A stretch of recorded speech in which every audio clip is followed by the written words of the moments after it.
तो गाइस जैसा कि लास्ट वीडियो में मैंने आपको इन्फ्लेशन के बारे में बताया था और उसमें हमने demand pull inflation, cost push inflation और guys creeping inflation, hyper inflation, इन सब चीजों के बारे में पढ़ा था। इस वीडियो में गाइस हम एक स्टेप और आगे जाएंगे और ये देखने की कोशिश करेंगे कि ये जितने भी तरीके के इन्फ्लेशन जो देखने को हमें मिलते हैं उसे हम किस तरीके से टैकल करते हैं या वो सारे इन्फ्लेशन आने के पीछे मेन वजह क्या होती है। तो आइए गाइस, सबसे पहले अब आपको मैंने इन्फ्लेशन के बारे में तो टोटली पूरा डाउट आपका क्लियर होगा and demand pull inflation and cost push inflation के बारे में भी आपका डाउट जो होगा वो क्लियर होगा। हम बात करते हैं क्रीपिंग के बारे में। तो गाइज सबसे पहले हम देख लेते हैं क्रीपिंग इन्फ्लेशन किस तरीके से आता है। गाइज क्रीपिंग का मतलब होता है धीरे धीरे। तो क्रीपिंग इन्फ्लेशन का मतलब हो गया कि जब इन्फ्लेशन का जो रेट है वो बहुत धीरे धीरे इंक्रीज होता है। मैंने आपको बताया था 2 to 3% के बीच में। Guys reserve bank of India या किसी भी कंट्री की सेंट्रल बैंक इसे एक आइडल कंडीशन कहती है जब इस कंडीशन से इन्फ्लेशन ग्रो करता है। अब गाइस सपोज कीजिए कि अगर इन्फ्लेशन 0% के लेवल से, जो कि नहीं होता, अगर इस लेवल से ग्रो करता है तो इसका हमें इकोनॉमी पे इम्पैक्ट क्या देखने को मिलता है, इसे समझते हैं। तो गाइस जब इससे नीचे अगर आता है तो सबसे मेन चीज है कि मार्केट में मनी का सप्लाई जो है या वो बहुत कम है। मतलब मनी सप्लाई मार्केट में बहुत कम है, मतलब परचेजिंग पावर लोगों की बहुत कम है। अब परचेजिंग पावर कम कैसे होती है, आप इसे रिकनेक्ट करके समझिए। तो परचेजिंग पावर कम तब होती है जब मेरे पास पैसे नहीं होंगे या फिर मेरी सैलरी बहुत कम होगी या सैलरी का जो इनकम सोर्स है बहुत लिमिटेड होगा। तो गाइस जब इससे नीचे जब चीजें आने लगती हैं, इससे रेट से जब नीचे इन्फ्लेशन ग्रो करता है तो वहां पे गाइस हम क्या देखने को मिलता है, यहाँ पे इस कंडीशन में हमें देखने को क्या मिलता है, तो सप्लाई मार्केट में होता है, हम खरीद नहीं पा रहे हैं चीजों को। क्यों नहीं खरीद पा रहे हैं? क्योंकि हमारे पास पैसे नहीं है। तो हमारी सैलरी हो गई या हमारे वेजेज हो गए वो इंक्रीज होना चाहिए। मतलब गाइस समय के साथ हमारी वेजेज इंक्रीज होनी चाहिए। तो जैसे जैसे गाइस हमारी वेजेज इंक्रीज होगी, हमारी परचेजिंग पावर इंक्रीज होगी, पीपी परचेजिंग पावर इंक्रीज होगी, तो वैसे वैसे हमें ग्रोथ देखने को मिलता है इकोनॉमी में। अब आपको गाइस यहाँ पे ये भी चीज समझना चाहिए कि जब मेरी परचेजिंग पावर इंक्रीज होती है तो पर कैपिटा इनकम भी इंक्रीज होता है, प्रति व्यक्ति आय जिसे कहते हैं हम, वो इंक्रीज होता है। तो गाइस ये समझा जाता है कि देश प्रगति कर रहा है, देश के अंदर डेवलपमेंट हो रही है। अब हम समझते हैं गाइस, हम इससे सेकेंड स्टेज पे आते हैं। मैंने आपको बताया था वॉकिंग के बारे में। वॉकिंग इन्फ्लेशन क्या होता है? अब गाइस सडन कभी कभी आप देखते होंगे कि सडनली मार्केट में चीजों का जो स्टोर होता है वो बहुत कम होता है या मार्केट से चीजें गायब होने लगती है। उसके पीछे गाइस कारण क्या होता है, आप ये समझिए। क्रीपिंग आइडल कंडीशन होती है, उससे थोड़ी खराब वॉकिंग इन्फ्लेशन होती है। वॉकिंग इन्फ्लेशन में क्या होता है, तो ये ज्यादा समय के लिए नहीं रहता, ये कम टाइम पीरियड के लिए रहता है। अगर कुछ ज्यादा आगे जाके इकोनॉमी में कुछ हमें जैसे कि वॉर जैसी कोई सिचुएशन देखने को नहीं मिलती है तो इसमें क्या होता है गाइस, तो इन्फ्लेशन का जो रेट होता है वो 3 to 10% के रेट से इंक्रीज होता है। अब यहाँ पे हमें फॉल्स बाइंग देखने को मिलती है। फॉल्स बाइंग हम उसे कैसे कहते हैं, तो आप इस चीज से समझ सकते हैं कि ये कंडीशन कब आती है। सपोज कीजिए कि अचानक से इकोनॉमी में या मार्केट में ये खबर आ जाती है कि आज से 4 दिन बाद किसी पर्टिकुलर आइटम का, किसी भी आइटम का प्राइस इंक्रीज होने वाला है। तो उस समय क्या होगा गाइस, तो सभी लोग पहुंच जाएंगे उस सामान को खरीदने के लिए क्योंकि अभी उसका रेट सस्ता है। तो अब 4 दिन बाद हमें उसके लिए ज्यादा पैसे ना पे करने पड़े, इसके लिए लोग आज ही उसे खरीदने लगते हैं। मतलब वो अपनी कैपेसिटी जितनी उनकी जरूरत है उससे ज्यादा उसे खरीदने लगते हैं। तो गाइस इसी को हम क्या कहते हैं, वॉकिंग इन्फ्लेशन कहते हैं। वॉकिंग इन्फ्लेशन क्या होता है, ये कभी भी इकोनॉमी में आता है और ज्यादा टाइम तक सस्टेन नहीं करता, फिर थोड़ी देर बाद कंडीशन नॉर्मल हो जाती है। कब? जबकि उसके पीछे कंडीशन भी है गाइस क्या, कि आगे जाके कोई क्रिटिकल कंडीशन ना आए, मतलब कि उस सामान का प्रोडक्शन ही आगे जाके बंद ना हो जाए, या फिर आप ये भी कह सकते हैं कि आगे वॉर जैसी कोई सिचुएशन ना हो। तो I hope guys walking inflation आप समझ गए होंगे। इस समय गाइज दो चीजें होती हैं कि इसे अब टैकल किस तरीके से कर सकते हैं। इसका गाइज क्रीपिंग को टैकल करने की कोई जरूरत नहीं पड़ती, ये नॉर्मल कंडीशन है। वॉकिंग को टैकल करने की हमें जरूरत कब पड़ती है कब नहीं पड़ती है, ये भी देख लेते हैं। सपोज कीजिए कि अगर फॉल्स न्यूज की वजह से वो बाइंग हो रही है, फॉल्स बाइंग हो रही है, तो उस चीज को आप न्यूज चैनल या कोई भी आके बताता है कि नहीं ऐसा कुछ नहीं है, तो इस चीज को आप इस तरीके से अवेयरनेस फैला के रोक सकते हैं। उसके अलावा इसका कोई ऑप्शन नहीं होता, क्योंकि ये मैन मेड है, ह्यूमन जनरेटेड है, ये एक सोच के रिगार्डिंग चलती है ये चीजें। आई होप गाइस आपको वॉकिंग इन्फ्लेशन क्लियर हो गया होगा कि ये क्यों आता है और कैसे आता है। इसके बाद गाइस हम लोग देखते हैं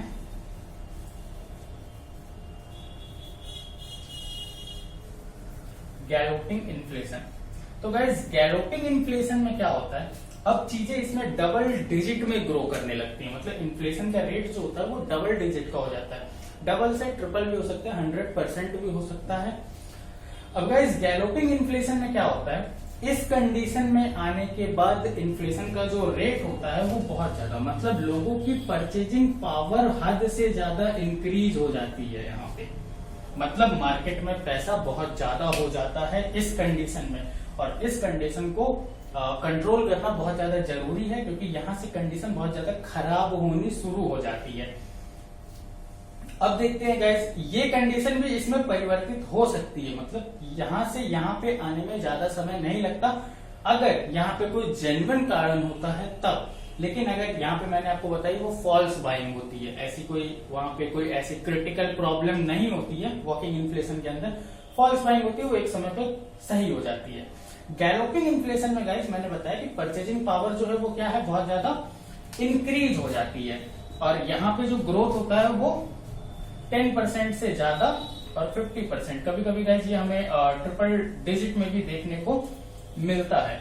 अभी आगे हम देखेंगे किस तरीके से। अब यहाँ पे guys galloping inflation I hope आपको क्लियर हुआ होगा, मतलब परचेजिंग पावर लोगों की बहुत ज्यादा बढ़ गई। अब इसे आप कंट्रोल किस तरीके से करते हैं, तो गवर्नमेंट इस चीज को कंट्रोल कैसे करेगी, और आरबीआई मॉनेटरी पॉलिसी और फिस्कल पॉलिसी गवर्नमेंट दोनों मिलकर इस कंडीशन को कंट्रोल किस तरीके से करती है ये देखते हैं।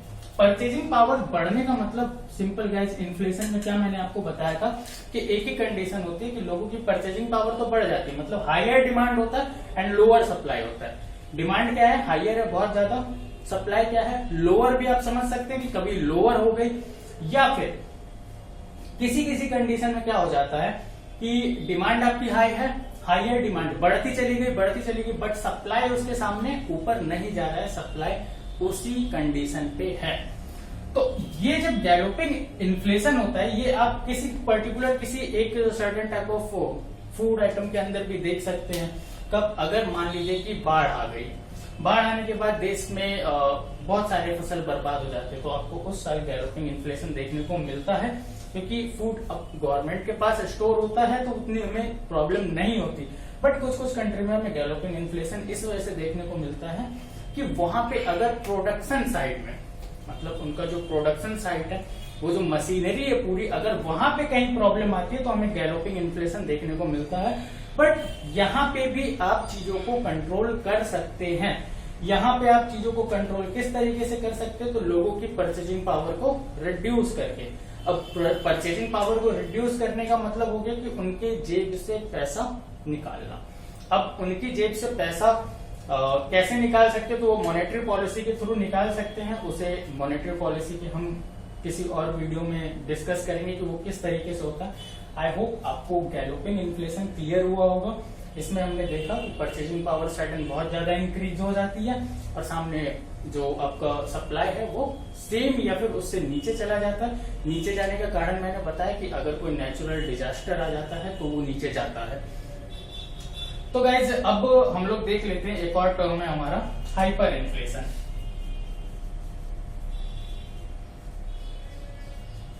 हाइपर इन्फ्लेशन में गाइज क्या होता है, तो इसमें जो है वो जो आपका इन्फ्लेशन का रेट है वो मल्टीप्लाई, बहुत ज्यादा मल्टीप्लीकेशन में बढ़ने लगता है। मतलब मोर देन 50% तो होगा ही, लेकिन ये इससे ज्यादा कहां तक चला जाए 100 to 100, वैसे बोला जाता है more than 50% to less than 100%। Monthly rate, not yearly, monthly rate पे इस तरीके से इन्फ्लेशन बढ़ने लगती है। तो गाइज अब इसे आप बोल सकते हैं अगर ईयरली आप कैलकुलेट करें तो वो 50 से ज्यादा एंड 100 से बहुत ज्यादा हो सकता है। अब यहाँ पे गाइज आप एक चीज नोट कर सकते हैं कि हाइपर इन्फ्लेशन का कारण क्या होता है। मैंने आपको पिछले वीडियो में बताया था कि ये ऐसी कंडीशन होती है जहां अब बोरियों में अगर पैसा भर के जाए तो आपको ब्रेड का एक छोटा सा स्लाइस मिलेगा। हाइपर इन्फ्लेशन गाइज मतलब लोगों की परचेजिंग पावर इतनी बढ़ गई है कि वो एक ब्रेड के स्लाइस के लिए बोरियों मतलब कि लाखों करोड़ों रुपए देने के लिए तैयार हो जाते हैं। हाइपर इन्फ्लेशन उस कंडीशन को कहते हैं।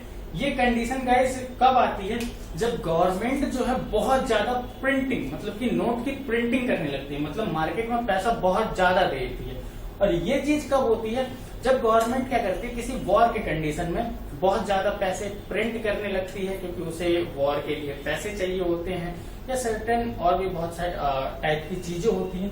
उन सब वजहों से हाइपर इन्फ्लेशन आ सकता है। मेनली देखा गया है अभी तक कि जब सिविल वॉर की कंडीशन होती है या कहीं पे इंटरनेशनल वॉर की जब कंडीशन होती है तो उन कंट्रियों में हाइपर इन्फ्लेशन हमें देखने को मिलता है। क्यों?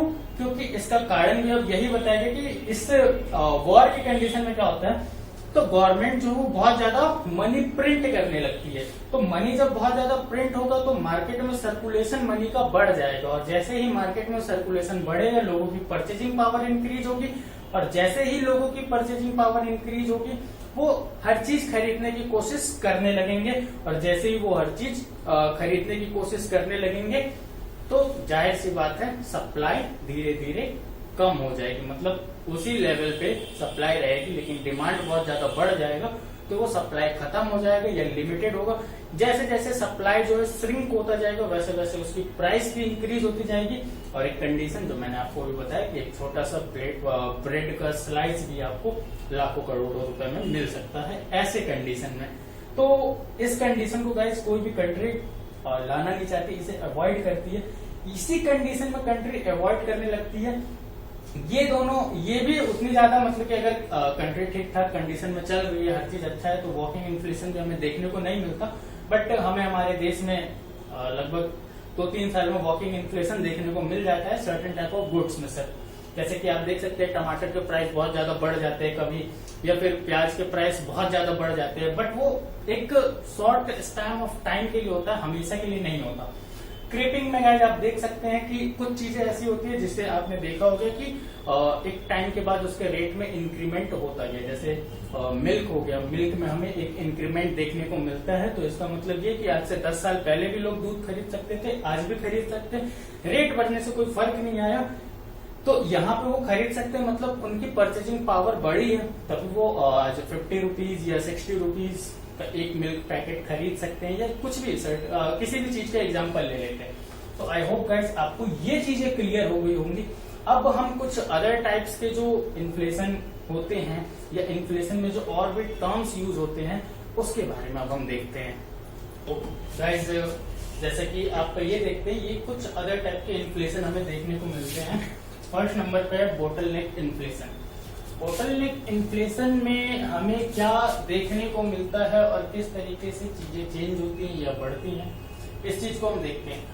बोटलनेक का मतलब हो गया गाइस, बोटलनेक इन्फ्लेशन में हमें क्या देखने को मिलता है। सबसे पहले आप ये समझिए कि डिमांड जो है वो सेम लेवल पे होती है।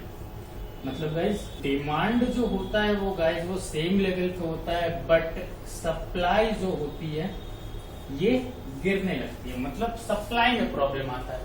जब भी सप्लाई में हमें प्रॉब्लम देखने को मिलती है और demand main as it is होता है, और सप्लाई जैसा कि गाइस इन्फ्लेशन में आपको मैंने बताया था सप्लाई एक सर्टेन पैरामीटर तक होती है, लेकिन डिमांड बढ़ने लगते हैं तो उसे इन्फ्लेशन कहते हैं। लेकिन बोटलनेक इन्फ्लेशन तब आती है जब सप्लाई नीचे जाने लगती है, बट डिमांड जो है वो आपका उसी लेवल पे बना रहता है।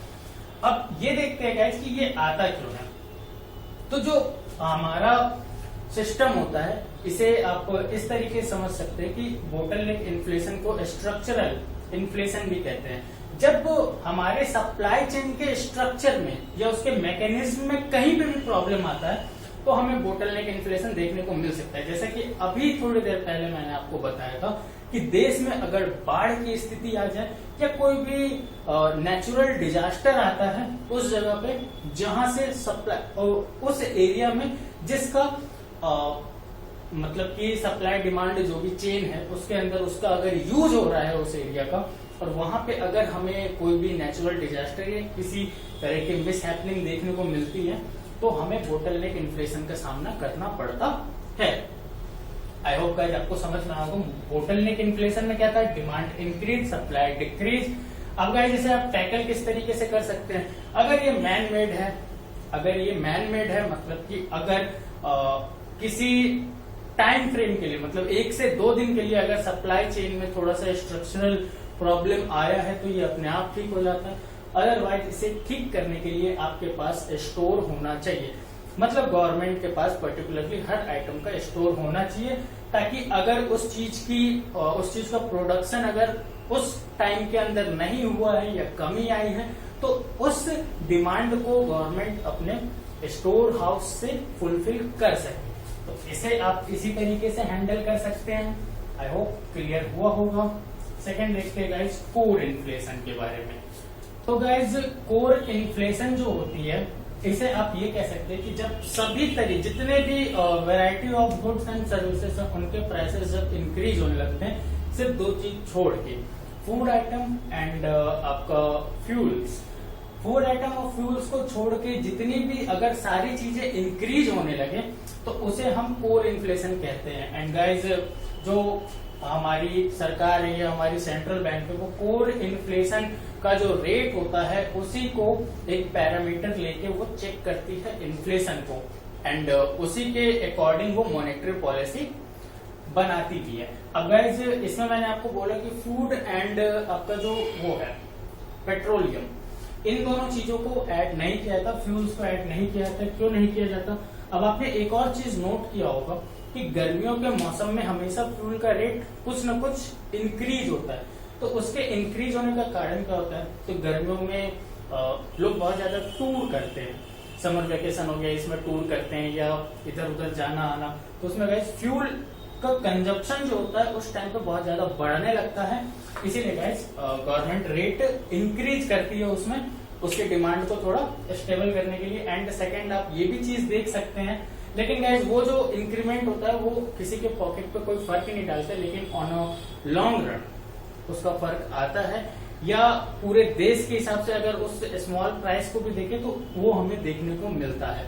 अब गाइस फूड को इसमें हम इंक्लूड नहीं करते, उसके पीछे कारण क्या होता है आप देख सकते हैं। जब भी कोर इन्फ्लेशन के अंदर फ्यूल का प्राइस इंक्रीज होगा तो एक सर्टेन अमाउंट तक ही इंक्रीज होता है, उससे ज्यादा उसे इंक्रीज नहीं किया जा सकता। क्योंकि अगर वो फ्यूल के प्राइस में बहुत ज्यादा इंक्रीमेंट अगर हमें देखने को मिलता है तो गाइस आपकी जितनी भी चीजें हैं जो कि ट्रांसपोर्टेशन पे डिपेंड करते हैं, जितने भी गुड्स ट्रांसपोर्टेशन पे डिपेंड करते हैं उनका प्राइस भी बढ़ने लगेगा।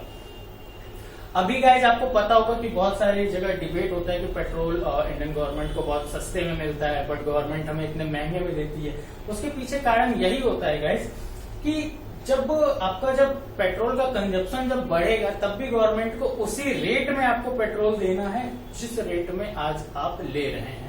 अगर आपको उस रेट में देने लगे जिस रेट में गवर्नमेंट को मिलता है तो गाइस जैसे ही समर आएगा या कभी भी पेट्रोल का प्राइस इंक्रीज होगा तो वो इतना ज्यादा इंक्रीज होगा कि आपके पॉकेट पे वो बहुत जल्दी फर्क करने लगेगा, या हो सकता है तुरंत ही फर्क करने लगे। तो इसीलिए गाइस इसमें फ्यूल और फूड को हम नहीं रखते, क्योंकि जब उसके प्राइसेस इंक्रीज होते तो गवर्नमेंट उस पर सब्सिडी भी हमें देती है। लेकिन इसके अलावा जितने भी आइटम होते हैं उसका प्राइस अगर इंक्रीज होता है तो उस इंक्रीमेंट को हम किस में लेते हैं? कोर इन्फ्लेशन में लेते हैं। और इसी चीज से हमें ये पता चलता है कि मार्केट में मनी सप्लाई कैसा है, मार्केट में कहीं पैसा बहुत ज्यादा तो नहीं है या पैसा कहीं कम तो नहीं है, और इसी के हिसाब से फिर आरबीआई अपनी मॉनेटरी पॉलिसी बनाती है।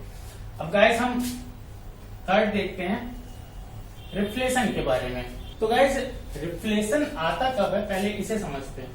सपोज कीजिए कि देश में अनएम्प्लॉयमेंट बहुत ज्यादा है, बेरोजगारी बहुत ज्यादा बढ़ गई है। अब गवर्नमेंट ने क्या किया, कुछ ऐसी पॉलिसीज लाई, या फिर लोगों की सैलरीज बहुत कम है, तो गवर्नमेंट ने क्या किया, सेंट्रल गवर्नमेंट एम्प्लॉयज या स्टेट गवर्नमेंट एम्प्लॉयज के वेजेस में इंक्रीमेंट किया। उसके बाद अनएम्प्लॉयमेंट को कम करने की भी कोशिश की।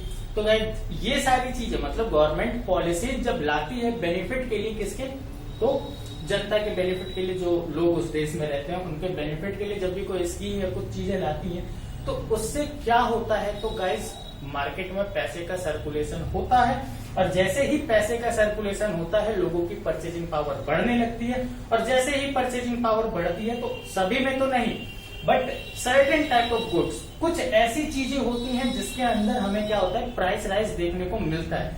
तो अब ये अब रिफ्लेशन कब आता है, जब गवर्नमेंट कोई ऐसी फिस्कल पॉलिसी लाती है जिससे मार्केट के अंदर पैसा सर्कुलेट होना शुरू हो जाए। मतलब अगर वो जनधन अकाउंट में पैसा देना शुरू कर दे सरकार, तो आपका लोगों की परचेजिंग पावर बढ़ेगी, तो आपको महंगाई देखने को मिल जाएगी तुरंत।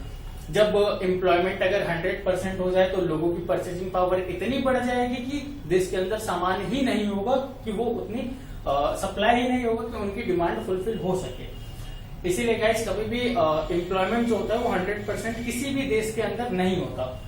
तो आई होप गाइस रिफ्लेशन आपका क्लियर हुआ होगा कि गवर्नमेंट के किसी भी पॉलिसी से अगर मार्केट में मनी सर्कुलेशन इंक्रीज होता है, तो सर्टेन टाइप ऑफ गुड्स की डिमांड बढ़ती है, एंड उसी गुड्स के प्राइस भी हमें इंक्रीज होते हुए दिखते हैं, और उसी को हम रिफ्लेशन कहते हैं।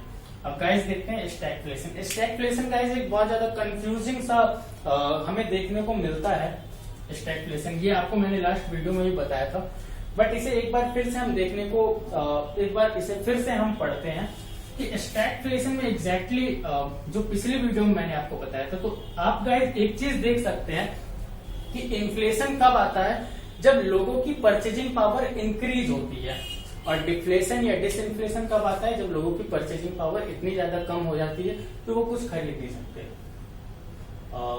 तो गाइस यहाँ पे स्टैगफ्लेशन में क्या होता है, तो लोगों की परचेजिंग पावर कम होती है, मतलब इस जगह पे हमें अनएम्प्लॉयमेंट भी देखने को मिलती है। मतलब स्टैगफ्लेशन में सबसे पहले क्या होता है, तो अनएम्प्लॉयमेंट भी अपने हाईएस्ट लेवल पे होता है, एंड उसके बाद गाइस दूसरी चीज क्या होती है, तो इन्फ्लेशन भी हमें अपने हायर रेट पे देखने को मिलता है। ये दोनों चीजें हायर रेट पे होती है। अब इसे आप समझते हैं ये बहुत ज्यादा कंफ्यूजिंग, स्टैगफ्लेशन एक बहुत ज्यादा कंफ्यूजिंग टॉपिक क्यों है। तो अनएम्प्लॉयमेंट इंक्रीज होने से गाइस जो परचेजिंग पावर है लोगों की वो तो कम हो जाएगी, ठीक है गाइस। जैसे ही परचेजिंग पावर कम होगी, तो आप एक चीज देख सकते हैं कि जैसे ही परचेजिंग पावर कम हुई, मार्केट में सामान बहुत ज्यादा है, अब मैं कुछ खरीद, मेरे पास पैसे नहीं है, मैं कुछ खरीद नहीं रहा, इसका मतलब क्या है, मार्केट में वो सामान या तो वो बेचेगा या फिर उसे खत्म कर दे, सड़ा दे, गला दे, कुछ भी कर दे या फेंक दे। अब मेरे पास परचेजिंग पावर, मेरी परचेजिंग पावर 10 रुपए की, और मार्केट के अंदर अगर चीजें 15 रुपए की हैं, तो मैं उसे खरीद नहीं सकता। अगर मेरे जैसे 50 लोग हैं उस मार्केट के अंदर, और उसका सामान अगर नहीं बिक रहा है और सबकी जेब में 10 रुपए है, तो उस शॉपकीपर की मजबूरी हो जाएगी कि उस सामान को या तो वो 10 रुपए में दे दे या फिर उसे वो सड़ा गला के फेंक दे। तो अंत में क्या होगा गाइस, तो इसकी जो रेट है वो कम हो जाएगी, मतलब वो 10 रुपए में देना शुरू कर देगा। मतलब आपका जो सप्लाई ज्यादा हो गया उस समय, और लोग कुछ खरीद नहीं रहे, मतलब डिमांड क्रिएट नहीं हो रही बट सप्लाई है। तो अब इस चीज को कंडीशन में लाने के लिए सप्लाई तो है और डिमांड भी ज्यादा है नहीं लोगों की, मतलब उनके पास पैसे ही नहीं है, परचेजिंग पावर इतनी नहीं है कि इस चीज को वो खरीद सके। तो क्या होगा गाइस, सप्लाई सेम है तो इसका रेट डाउन होगा, तो एक इक्विलिब्रियम की कंडीशन आएगी जब ये लोग उतने ही पैसे में इस सामान को खरीद पाएंगे। तो इस चीज को जब प्राइस डाउन होती है तो इसे कहते हैं डिफ्लेशन या डिसइन्फ्लेशन, मतलब इन्फ्लेशन का सीधा अपोजिट। इसमें क्या होता है, डिमांड नहीं होती, चीजें बहुत ज्यादा होती, तो चीजों की प्राइस जो है ऑटोमेटिक नीचे आनी शुरू हो जाती है। तो गाइज अनएम्प्लॉयमेंट की वजह से आपने देखा, अभी मैंने आपको बताया कि मेरी अगर परचेजिंग पावर नहीं है तो चीजों की रेट कम होगी। लेकिन स्टैगफ्लेशन में क्या होता है ना गाइज, तो इन्फ्लेशन आ जाता है। इन्फ्लेशन का मतलब चीजों की डिमांड लोग कर रहे हैं, मतलब उनके पास नौकरी नहीं है फिर भी वो चीजें खरीदना चाह रहे हैं। ऐसी कंडीशन कभी हो सकती है। आप सोचिए कि किसी के पास नौकरी नहीं है, फिर वो डिमांड कर रहा है चीजों की, तो इसी वजह से क्या होता है, प्राइस राइज होता है। तो स्टैगफ्लेशन में अनएम्प्लॉयमेंट भी हायर लेवल पे देखने को मिलती है एंड आपका इन्फ्लेशन भी हमें हायर लेवल पे देखने को मिलता है। ये एक बहुत ज्यादा कंफ्यूजिंग है, इसे आप इस एग्जांपल से भी समझ सकते हैं कि हो सकता है इकोनॉमी का बहुत सारा पैसा एक ग्रुप ऑफ पीपल्स के पास हो या बहुत लाखों लोगों के पास हो जो इतना ज्यादा डिमांड कर रहे हैं कि उनकी डिमांड फुलफिल हो जा रही हो और इन्फ्लेशन भी बढ़ जा रहा है, या फिर प्रोडक्शन इतना, इसे आप इस तरीके से समझ सकते हैं कि प्रोडक्शन मार्केट में, मतलब कि प्रोडक्ट जो है मार्केट में वो इतने ही लिमिटेड आ रहे हैं कि उसे इस जगह पे, मतलब जिनके पास जॉब है, जिनके पास पैसा है, वो लोग इसे खरीदे और इन्हीं लोगों की डिमांड पूरी नहीं हो पा रही है। मतलब गाइस एक इकोनॉमी में गरीब भी लोग होते हैं और अमीर भी लोग होते हैं। तो अब मान लीजिए कि ये रिच एंड ये पुअर लोग हैं, सामने जो गुड्स हैं, इसे समझ लेते हैं हम गुड्स, इतना ही गुड्स है। अब क्या हुआ, गुड्स ही इतने बने कि इसे रिच लोग ही खरीद पाए सिर्फ, ठीक है गाइस। अब क्या हुआ, रिच लोग ही खरीद सके तो इनकी डिमांड तो पूरी हो गई। अब इसी में रिच लोग कुछ ज्यादा डिमांड करने लगे तो इसकी प्राइस भी इंक्रीज हो जाएगी, मतलब इन्फ्लेशन तो यहां देखने को मिल गया। लेकिन ऑन द सेम टाइम इस सेक्शन में आपको क्या देखने को मिल रहा है, अनएम्प्लॉयमेंट, बेरोजगारी देखने को मिल रही है और ये लोग चीजें खरीद, इनको इस चीज की जरूरत ही नहीं, ये वो चीज खरीद ही नहीं सकते और वो चीज इतनी ही बन रही है जिसे ये रिच लोग ही खरीद सके। तो इन्फ्लेशन यहां से जनरेट हो जाता है और पुअर लोगों में अनएम्प्लॉयमेंट जनरेट होता जाता है। इसे ही कहते हैं गरीब और गरीब होता चला जाता है। अब स्टैगफ्लेशन हमें कभी देखने को मिला है हिस्ट्री के अंदर, तो यस गाइस, अमेरिका के अंदर ऐसी कंडीशन एक बार आई थी 1970 में। तो गाइस 1970s में अमेरिका के अंदर एक ऐसी कंडीशन आई थी जब स्टैगफ्लेशन अमेरिकन इकोनॉमी ने फेस किया था, जब अनएम्प्लॉयमेंट भी हायर लेवल पे थी एंड इन्फ्लेशन भी हायर लेवल पे थी। तो गाइस आज के वीडियो में सिर्फ हम इतना ही देखेंगे। नेक्स्ट वीडियो में गाइस हम और भी इस टॉपिक के बारे में डिटेल में जानेंगे। इसकी अभी से आपको 2 और वीडियो मिलेगी। एक में गाइस हम लोग इन्फ्लेशन का इफेक्ट देखेंगे, जॉब पे क्या होता है, गवर्नमेंट पे क्या असर होता है, बैंकिंग पे क्या असर होता है, बाकी हमारे परचेजिंग पावर पे क्या असर होता है उसको डीपली हम लोग देखेंगे। डीपली का मतलब इतना ज्यादा पूरा नहीं, एक टॉपिक एक दिन में कर रहे हैं, मतलब 10-15 हैं, वो सारी चीजें हम एक ही वीडियो में कवर करने की कोशिश करेंगे। एंड गाइस इसके नेक्स्ट जो वीडियो आएगी उसके अंदर हम इन्फ्लेशन के और भी बहुत सारे, जैसे कि फिलिप्स कर्व हो गया या फिर आपका इन्फ्लेशनरी गैप या डिफ्लेशनरी गैप, इन सब चीजों को हम नेक्स्ट वीडियो में देखेंगे। ये वीडियो काफी लंबा हो गया, इसे यही खत्म करते हैं। एंड गाइज अगर आपको इससे रिलेटेड आर्टिकल पढ़ना हो तो नीचे डिस्क्रिप्शन में लिंक है, वहां से आप पढ़ लीजिए। एंड गाइज हमारे टेलीग्राम चैनल का भी लिंक है, उसे आप ज्वाइन करके वहां पे मैथ्स, रीजनिंग, बैंकिंग अवेयरनेस या किसी भी चीज के अगर आपके डाउट्स हो तो वहां पे जाके आप पूछ सकते हैं। अगर वीडियो अच्छा लगा गाइज तो वीडियो को लाइक करें, चैनल को सब्सक्राइब करें। Okay, thank you so much for watching this video guys.